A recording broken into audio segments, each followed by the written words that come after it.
Hey, what's going on, you guys? So in today's video, I am going to show you how to fix Snapchat messages not sending. So let's start.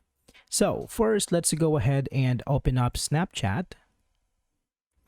Now from here, you can go to your chats. So for example, if you got into a situation where it says that your messages are not sending, the first thing you have to do is to check if you have a good internet connection. Now to do that, you can swipe down here and you can tap on airplane mode and then switch off airplane mode and connect to your Wi-Fi again. So that should fix your issue. But if you're still having some troubles with that, what you can do is to clear your cache. So to do that, you can tap on your profile icon in here, tap on settings right here,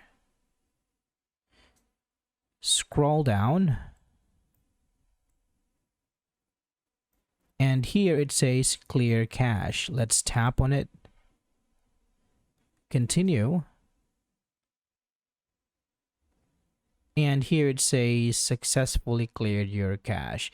So once that's done, you can go ahead and close Snapchat and open again, and you should be good to go. All right, so that would be all for this video, guys. Thank you so much for watching, and I will see you on the next one.